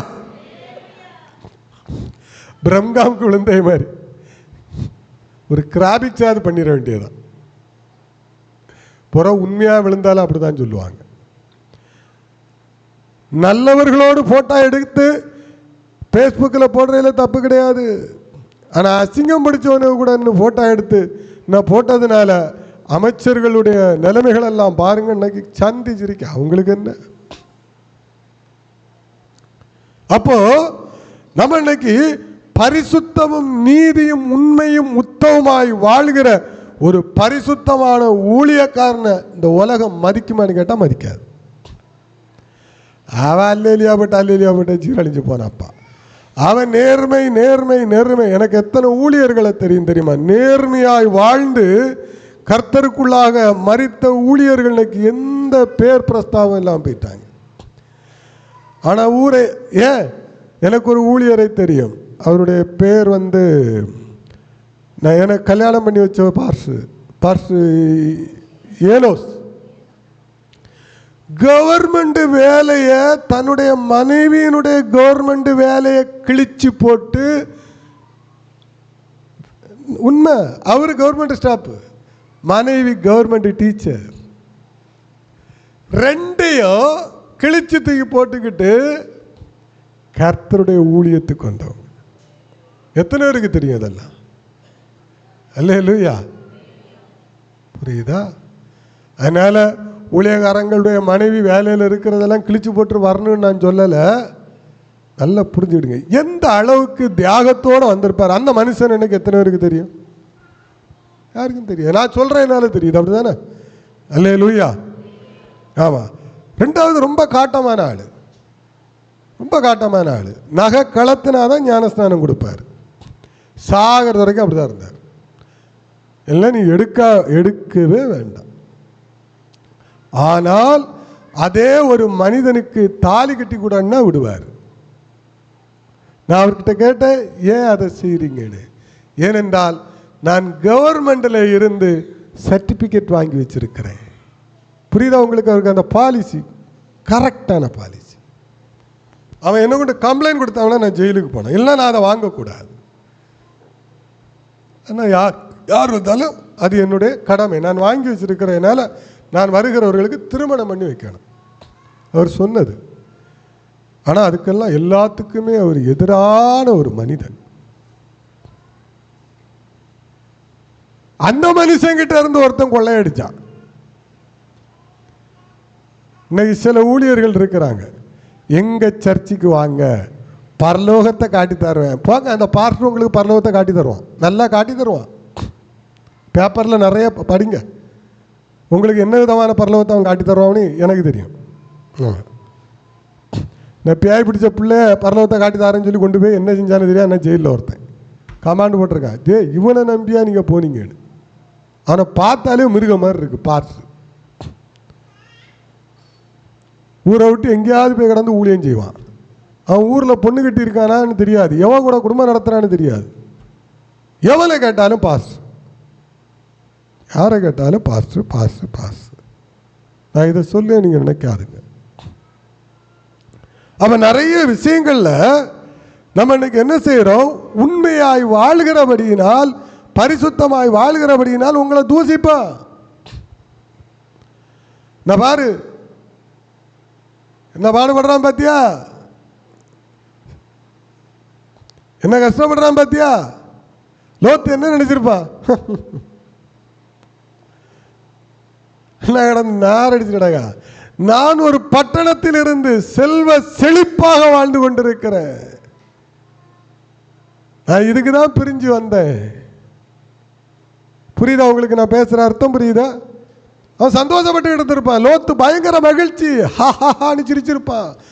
நிச்சயமா சொல்றேன், லோத்து சிரிச்சாரோ இல்லையோ, லோத்து சொல்லியிருப்பான், பொழைக்க தெரியாதவன் எனக்கு சித்தப்ப, இந்த மாதிரி ஒரு ஸ்தலத்தை எனக்கு இடத்த கொடுத்துக்கிட்டு நபர் எங்கேயோ ஒரு வறண்ட நிலத்தில் போய் உட்கார்ந்து இருக்கிறான்.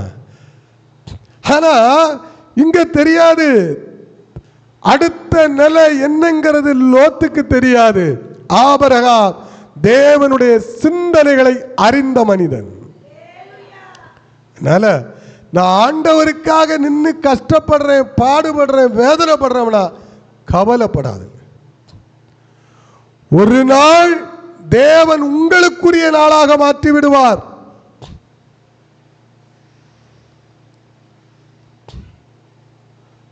முருங்கை மரம் தளதளன்னு வளர்ந்து போனா என்ன செய்வாங்க? வெட்டிடுவான். ஒரு பப்பாளி மரம் வளர்ந்து போன என்ன செய்வாங்க? பாஸ்டா போகுதுன்னா வெட்டி தான் தள்ளுவாங்க. நீங்க அதை புரிஞ்சுக்கிடுங்க. நான் இயேசுவை தேடுறேன், நான் எல்லாத்தையும் மன்னிச்சிட்டேன், ஆனாலும் எனக்கு ஆசீர்வாதம் வரவில்லையே. நான் இப்ப எந்த பாவமும் செய்யலையே, நான் பாவம் செய்யாம என் கூட இருந்தவனே எனக்கு பாவம் செய்யறான். நான் ஊழியத்தில் என்னோடு கூட இருந்தவங்கெல்லாம் எனக்கு விரோதியா மாறிட்டாங்க. ஒரு காலத்தில் சகோதரர்களா இருந்தவெல்லாம் பிரிஞ்சு போயிட்டான். நம்ம நினைப்போம். ஆண்டவர் உங்களை ஆசீர்வதிக்க போறார். எழுதி வச்சுக்கிடுங்க, எழுதி வச்சுக்கிடுங்க. நான் தீர்க்க தரிசனமா இந்த வார்த்தையை சொல்றேன். காலம் வரும்போது தேவனுடைய நீதியை நாம் பார்ப்போம். ஏன்னா தேவ நீதி என்பது மனிதனுடைய நீதி அல்ல. நீங்களும் நானும் நினைக்கிறது மாதிரி அப்படியே ஒரு செகண்ட்ல அவர் நீதியை செய்கிறவர் அல்ல.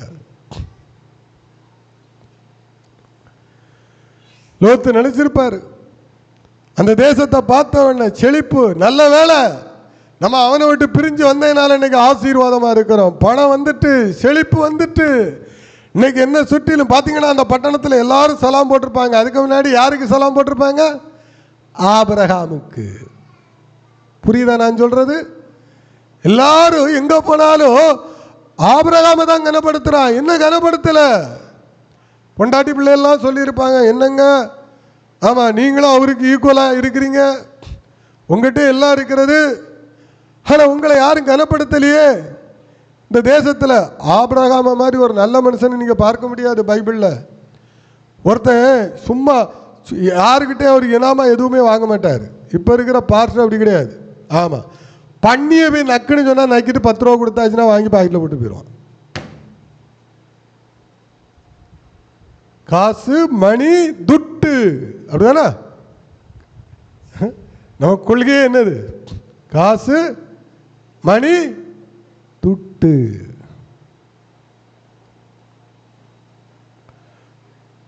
அப்போ நிறைய குவாலிட்டி இருக்கிறது, நிறைய குவாலிட்டி இருக்கிறது.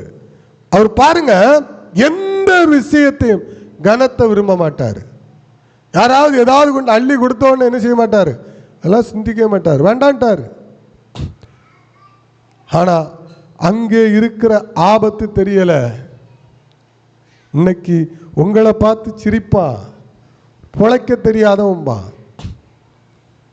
பொழைக்க தெரியாதவங்க, பொழைக்க தெரியாதவன் பாரு,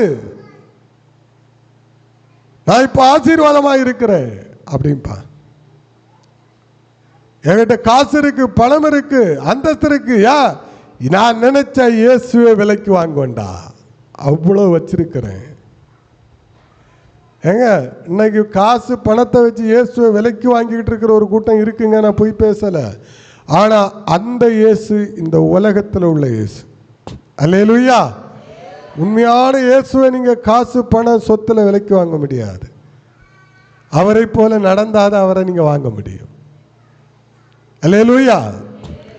துரோகம் செய்தார்கள், எல்லாரும் துரோகம் செய்தார்கள். சிறைச்சாலையில் எப்படி இருந்திருப்பாரு யோசிச்சு பாருங்க. அப்படியே உட்கார்ந்து மனிதனுடைய எல்லா மனுஷங்கிட்டே உதவி கேட்கிறார். உங்களை ஆண்டவர் ஒரு சிறையிருப்பில் வச்சிருக்கிறார்னா எந்த மனுஷங்கிட்டையும் போய் உங்க பிரச்சனையை சொல்லி உதவி கேட்காதுங்க. நல்லா புரிஞ்சுக்கிடுங்க. அது உங்களுக்கு என்ன பிரச்சனையை உண்டு பண்ணிடும். அது என்ன உங்களை வேதனைக்குள்ள தான் கொண்டு போகும். உங்க 2 முழங்காலையும் போடுங்க. உங்களுக்கென்று தேவன் ஒரு நாள் ஒரு வாக்குத்தத்தத்தை கொடுத்திருப்பாரு. நான் வருஷ வாக்குத்தத்தம் இல்ல, உங்களை அவர் அழைக்கும் போது ஒரு வசனத்தை கொடுத்திருப்பாரு.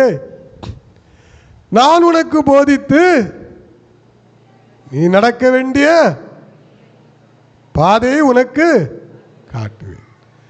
உண்மையில் என் கண்ணை வைத்து உனக்கு நான் என்ன செய்வேன்? ஆலோசனை சொல்லுவேன். இப்படின்னு ஒரு வார்த்தையோடு கூட என்னோடு பேசி இருக்கிறாரு. அப்ப எனக்கு ஆலோசனை தாங்க ஆண்டவரே, என்ன நடத்துங்க ஆண்டவரே, என்கிட்ட இருக்கிற அழுக்குகளை எல்லாம் இன்னும் சுத்தமாக்குங்க ஆண்டவரே. இந்த மனுஷன் எல்லாம் என்ன பரியாசம் பண்றான், ஆனா அவர்கள் ஆசீர்வாதமாக இருக்கணும். ஒரு நாள் நான் அவர்களை பழிவாங்குகிறவனாக அல்ல, அவர்களையும் ஆசீர்வதிக்கிறவனாய் நான் எழும்ப வேண்டும். அல்லேலூயா. என்னால் அவங்களுக்கு ஒரு நன்மையாவது வரணும் ஆண்டவர், அப்படி ஜெபம் பண்ணுங்க. இன்னைக்கு என்ன ரொம்ப தூசிக்கிறா, என்னை எவ்வளவோ பரியாசம் பண்ணிக்கிட்டு இருக்கிறா, என் கஷ்டத்தை நினைச்சு, என் வியாதியை நினைச்சு, என் குடும்பம் படுற அந்த துன்பம் பாடுகளை நினைச்சு சிரிக்கிறவங்க நிறைய இருக்கிறாங்க. ஒரு நாள் வரும், ஒரு நாள் வரும். என்னெல்லாம் யாராவது இப்படி ஆகுவேன்னு நினைச்சு பார்த்துருப்பாங்கன்னு நினைக்கிறீங்களா எங்க ஊர்ல?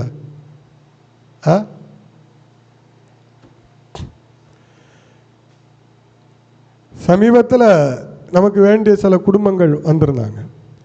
இதெல்லாம் பார்த்துட்டு ஒரே ஒரு காரியம், வியப்படைஞ்சு நின்னாங்க. ஏன்னா அவர்களோட ஓடி நடந்து அந்த தெருவில் நான் எப்படி இருந்தேன்னு நினைச்சவங்க வாயை பிளந்து பார்த்துக்கிட்டு இருந்தாங்க ஒவ்வொன்று. அப்படி அல்லேலூயா. நான் கேட்டேன், என்ன அப்படி பார்க்குறீங்கன்னு. எனக்கே தெரியல இது கனவா நனவான்னு. தேவன் உங்களை உயர்த்தும் போது உங்களுக்கு தெரியாது இது கனவா நனவா, இந்த ஆசீர்வாதம் எனக்கு எப்படி வந்தது, இல்லை ஆண்டவர் எப்படி ஆசீர்வதிச்சாரு, நீங்க எந்த உலகத்தில் இருக்கிறீங்கன்னு உங்களுக்கு தெரியாது. அல்லேலூயா. அந்த அளவுக்கு உங்களை ஆசீர்வதிப்பார். உங்க பிரச்சனைகளை தேவனிடத்தில் கொண்டு போங்க. உங்க காரியங்களை போங்க, வீட்டில் போய் முழங்கால் போடுங்க, கதவை பூட்டுங்க, கண்ணீர் விட்டாளுங்க. இயேசுவே, இந்த வருஷம் முழுவதும் நான் இவ்வளவு பாடுகளை சந்திச்சேன். இந்த வருஷம் எனக்கு ஒரு கசப்பான வருடமாக இருந்தது. குடும்பத்தினுடைய நிலை இந்த நிலையில இருக்கிறது. எல்லாரும் சொல்றாங்க, தாவீது சொன்னது மாதிரி தேவன் அவனை கைவிட்டார், தேவன் அவனோடு இல்லை.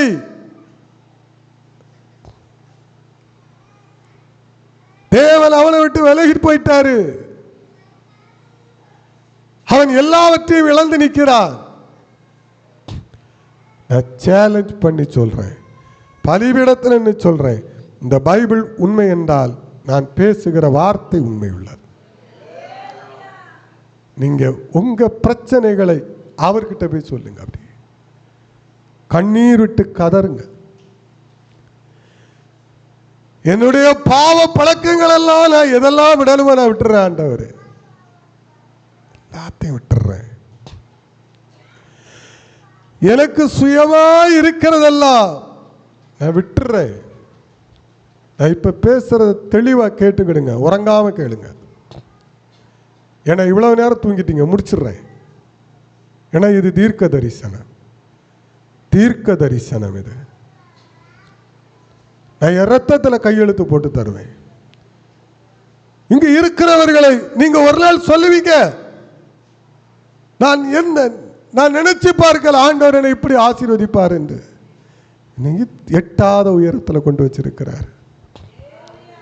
இன்னைக்கு உங்க எதிராளி பேசுவான், முடிஞ்சு போச்சு, முடிந்து விட்டது, இவன் இனி எழும்ப மாட்டான், இவன் ஊழியம் முடிஞ்சு போச்சு, இவனுடைய சபை முடிஞ்சு போச்சு, இந்த குடும்பம் முடிஞ்சு போச்சு. எசேக்கியா என்ன செய்தார் தெரியுமா? ஷவருக்கு பக்கத்தில் அப்படியே திரும்பிக்கிட்டார், திரும்பி ஓட அழ ஆரம்பிச்சார். இரவு 1 மணி இருக்கும். நான் எப்பவுமே அப்படி சொன்னது கிடையாது. அப்படியே முழங்கால் படிக்கிட்டு, ஆண்டவரே நான் என்ன செய்ய வேண்டும் என்று நீங்க நினைக்கிறீங்க, நான் செய்கிறேன். ஆனால் நான் சாதாரண மனிதன், நான் சாதாரண மனுஷன் ஆண்டவரே, நான் மாம்சமான மனிதன்.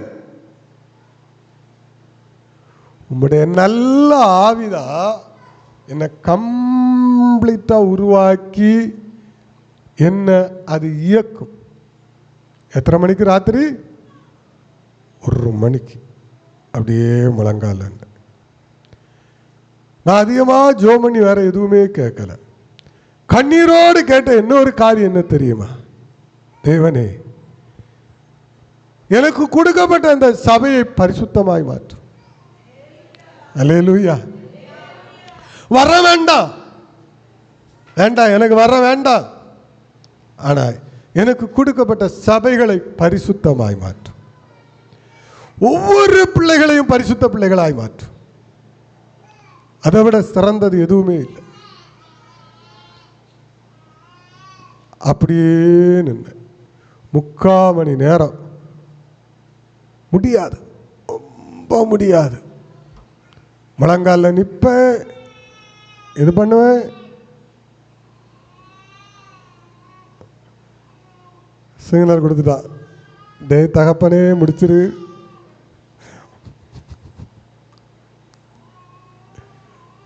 அப்போ முடியாது, கொஞ்சம் எடுத்துக்கலாமா? அல்லேலூயா. கொஞ்சம் போர் அடிக்குந்தா, சில விஷயங்களை பேசி முடிக்கிறது நல்லது. முடியாது. நான் சில ரகசியங்களை உங்களுக்கு நான் சொல்லித்தாரேன். கர்த்தருக்கு முன்பாக முழங்கால் படியிட்டு நீங்கள் என்ன செய்யணுங்கிறத நான் சொல்லித்தாரேன். அவருக்கு பிரியமானதெல்லாம் கேளுங்க, உங்களுக்கு பிரியமானதை கேட்காதுங்க. அல்லேலூயா. அவருக்கு பிரியமானதை கேளுங்க. ஒரு 2 மணி ஆச்சு, இருந்தாலும் அப்படியே படுத்துட்டேன். 1 மணி நேரம் தான் ஜெபம் பண்ணேன். அதுக்கு முன்னாடி 1 மணி நேரம் பிரசங்கம் எடுத்தேன். பிரசங்கம் எடுக்கலாம் முடியாது, எனக்கு ஒன்றுமே முடியலை, என்ன எழுத முடியாது. நான் எப்படி ஆண்டவரை பிரசங்கம் பண்ணுவேன்? ஏன்னா எல்லா ஊழியர்களையும் மாதிரியும் எனக்கு பைபிள் தெரியாது, அறிவு கிடையாது, பைபிள் தெரியாது. நான் வேதாகம கல்லூரியில் என்ன செய்யலை, படித்து மெமரி பண்ணி வந்தவனும் அல்ல, இன்னுமே தெரியாது.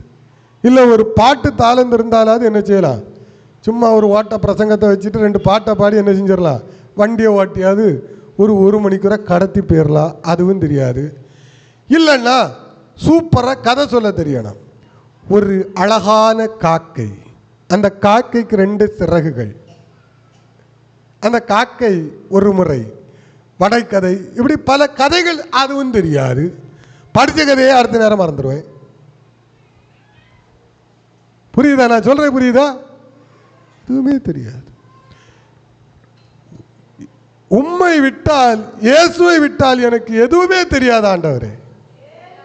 இன்னைக்கு என் கண்டிஷன் அப்படிதான். இயேசுவை விட்டால் எனக்கு ஒன்றுமே தெரியாது. மன்னியுங்கள், முழங்கால் படியிட்டு கர்த்தரை நோக்கி கூப்பிடுங்க. ஒரே ஒரு வசனத்தை எடுத்து முடிச்சிருவோமா? அது 4 வசனம் இருக்கிறது. நான் ஒரே ஒரு வசனத்தை, கடைசியாக ஒரே ஒரு வசனத்தை நான் சொல்கிறேன். மணி 12 ஆயிட்டு. நான் ஒரு நாள் இவ்வளோ நேரம் நான் எடுக்க மாட்டேன். சரி, அந்த வசனத்தை எடுத்துரும், ஏன்னா கொஞ்சம் உங்களுக்கு பிரயோஜனமாக இருக்கும். வாசித்த வசனம்தான். பக்கம் 267 எடுங்க, எபேசியர். ஏன்னா எனக்கே பேச முடியலை, ஆனால் பேசணும்னு தோணுது. 4:27 வாசிங்க. எபேசியர் 4:27. பிசாசுக்கு மனசில் வச்சுக்கிடுங்க. இந்த வசனத்தை குறித்து மனசில் வச்சுக்கிடுங்க. பிசாசுக்கு என்ன செய்யாதுங்க? சரி, அடுத்தது ஏன் இடம் கொடுக்கக்கூடாதுங்கிறத இன்னொரு வசனத்தை நான் எடுத்து காண்பிக்கிறேன். லூக்கா, எல்லாம் அறிஞ்ச வசனம் தாங்க. 98வது பக்கம், லூக்காவில் 11வது அதிகாரம் 24 வாசிங்க.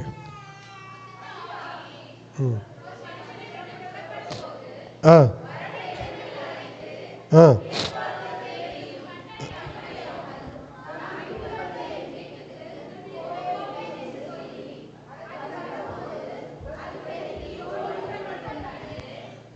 இந்த வசனத்தை மனசில் வச்சுக்கிடுங்க. ஏன்னா சில நேரங்களில் நான் இதை யோசிப்பேன், பிசாசு துரத்துனா மறுபடியும் சில நேரங்களில் ஏன் இந்த ஆவி வருது, வருஷங்கள் கழித்து அது ஏன் அட்டாக் ஆகுது அப்படின்னு நான் யோசிப்பேன். பைபிள் சொல்லுகிறது, முதல்ல பிசாசுக்கு இடம் கொடுக்காத, சாத்தானுக்கு சொல்லியிருக்கு, அப்படி தானே. ரெண்டாவது, அது விட்டு வந்த அந்த வீடு, அது ஒரு வேளை உங்கள் வீடாக இருக்கலாம், புரியுதா? உங்கள் வீட்டை விட்டு பிசாசெல்லாம் ஓடி போயிட்டு. நம்ம ஒரு காலத்தில் நீங்கள் நல்ல ஜோம் பண்ணீங்க, நீங்கள் நல்ல பக்தியாக இருந்தீங்க, உங்கள் வீட்டை விட்டு எல்லா பிசாசும் ஓடி போயிட்டு, உங்கள் குடும்பத்தை விட்டு ஓடி போயிட்டு. காலம் கடக்கிறது, உங்கள் பக்தி குறைவாகிறது, உங்கள் குடும்பம் கொஞ்சம் கொஞ்சமாக இயேசுவை விட்டு வழி விலகி போயிட்டு இருக்கு. புரியுதா உங்களுக்கு? கொஞ்சம் கொஞ்சமாக இயேசுவை விட்டு என்ன செய்கிறது? வழி விலகி போயிட்டு இருக்கு. இயேசு சொன்னதை அப்படியே சொல்கிறேன். உங்கள் வீட்டுக்குள்ளே பிசாசு வருமா வராதா? பைபிளில் இருக்குது. அப்போ நீங்கள் நினைப்பீங்க, என் வீட்டில் எப்படி ஆண்டவர் பிசாசு வந்தது, என் குடும்பத்தில் ஏன் இவ்வளோ போராட்டம் பிரச்சனைன்னா, நீங்கள் கர்த்தரோடு இல்லை. நீங்கள் இப்பொழுது சாத்தானுக்கு, பிசாசுக்கு நீங்கள் எழுதி கொடுத்துட்டீங்க. என் ஆவி, ஆத்மா, சரீரம் எல்லாம் சாத்தானுக்கு ஒப்பு கொடுத்துட்டேன்னு சொல்லி உங்கள் கிரியைகள், உங்கள் ஜெப வாழ்க்கை போச்சு, உங்கள் பரிசுத்த வாழ்க்கை போச்சு, தேவன் மேலே இருந்த உங்களுக்கு இருந்த அந்த ஆரம்ப நாட்களில் இருந்த அந்த வைராக்கியம், விசுவாசம் எல்லாம் போய் இப்போ நல்ல வீடு, நல்ல பெட்டு, நல்ல நம்முடைய வாழ்க்கையில் சோறு, நல்ல பாயசம், பப்படம், கோழி இறைச்சி, கிடா வந்தது போனது எல்லாம் கிடைக்கி. ஏனி இயேசு அவசியம் அல்ல. உங்கள் வீட்டுக்குள்ளே பிசாசு குடி கொண்டுக்கிட்டே இருக்கிறான். நான் ஏன் இதை சொல்கிறேன் தெரியுமா? தீர்க்க தரிசனம், தீர்க்க தரிசனம். இங்கே இருக்கிறவர்கள் நீங்கள் புரிந்து கொள்ளுங்கள். என் வீட்டுக்குள்ள போராட்டம் இருக்கிறது என்றால் நீங்கள் தேவனை விட்டு விலகி போயிட்டு முழுக்க முழுக்க சாத்தானுக்கு இடம் கொடுத்தாச்சு, பிசாசுக்கு இடம் கொடுத்தாச்சு. ஒரு காலம் ஆசீர்வாதமாக இருந்த உங்கள் குடும்பம் இன்னைக்கு அடிபட்டுக்கிட்டே இருக்கிறது. எல்லாம் முடிஞ்சு போச்சு. தேவன் இல்லை, ஆண்டவரை மறந்துட்டோம். காசு, பணம், வேலை, காரியம் ஓடிக்கிட்டே இருக்கிறோம். இயேசு வேண்டாம். ஆண்டவர், நான் சொல்றது இயேசு அப்படியே சொல்றாரு. இயேசு அடுத்து என்ன சொல்றாரு? அதில் வரும்போது ஆ ஆ ஆ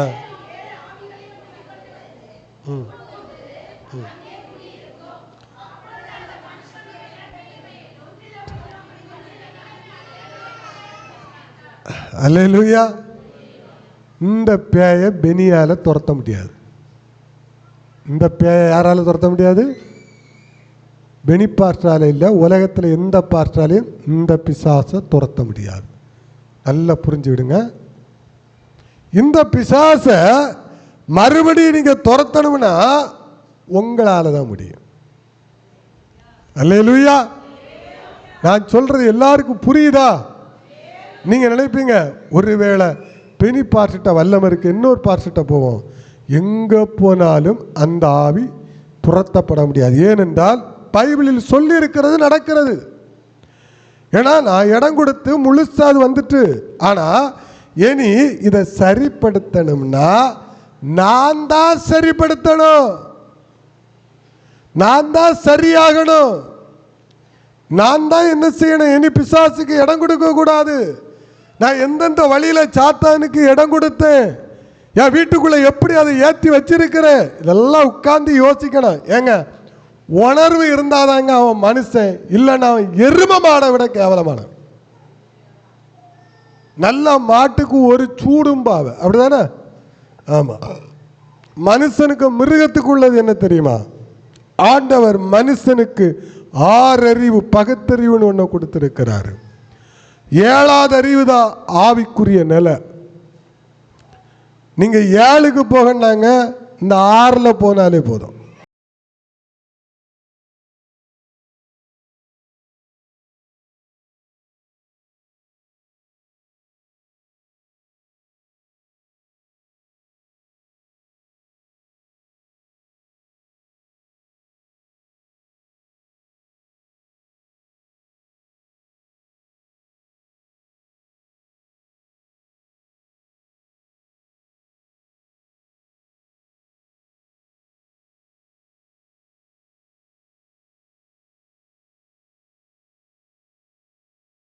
என்ன இருக்கு? நான் எனக்குள்ளதை சொல்லித்தாரப்பா. அல்லேலூயா. இப்படி நீ கேட்பியான்னு கேட்டா நான் கேட்பேன். என்ன செருப்ப கலத்தி அடிங்க ஆண்டவரேன்னு சொல்லுவேன் சில நேரம். நான் அதுக்கும் தகுதியற்றவன்.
கத்தரவனுக்கு பரிபூர்ண சுகத்தை பலத்தை தீர்க்காயுசை கத்த கொடுக்கும்படியால் நாங்கள் ஒரு விஷயம் கூட ஜெபிக்கிறோம் ஆண்டவர்.